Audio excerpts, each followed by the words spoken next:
एक छोटी सी बात आप सामने देख रहे होंगे, झाड़ फूस उगा हुआ है और कचरा पड़ा हुआ है ज़मीन पर।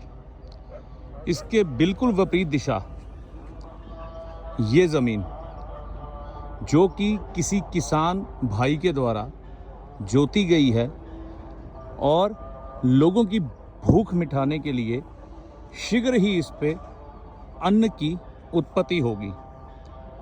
तो यहाँ पर सूत्र ये है, ज़मीन जो कि शुक्र की मानी जाती है और शुक्र स्त्री का कारक माना जाता है। ये बहुत महत्वपूर्ण है, चाहे वो ज़मीन हो, चाहे वो स्त्री हो, चाहे वो पुरुष हो, चाहे वो शिष्य हो, कोई भी जीवित वस्तु हो जो इस संसार को चलाने में सहायक है। सही हाथों में होना उसका कितना ज़रूरी है।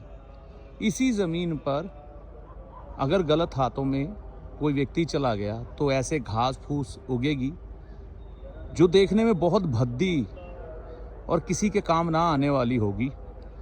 और सही हाथों में अगर कोई चला गया तो आँखों को, मुंह को और पेट को सुकून देने वाले अन्न को यही धरती पैदा करेगी और अपनी रिस्पेक्ट, इज्जत की हकदार होगी। तो इस सिद्धांत को भूले ना। गुलाब का एक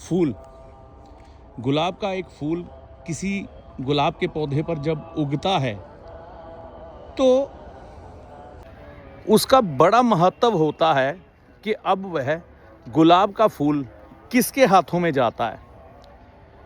गुलाब के फूल को कोई व्यक्ति तोड़ता है और ज़मीन पर फेंक देता है।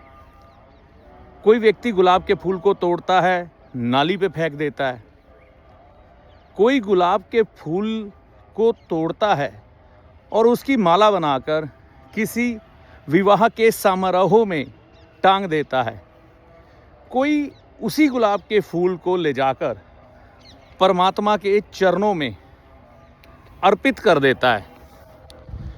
तो यहाँ पर महत्वपूर्ण ये है कि आप किसके हाथों में जा रहे हैं। उसी हिसाब से आपका, आपके परिवार का और इस संसार का पोषण होता है और आपके तत्व जागृत होते हैं। चाहे वो तत्व अच्छे हों, चाहे वह तत्व बुरे हों।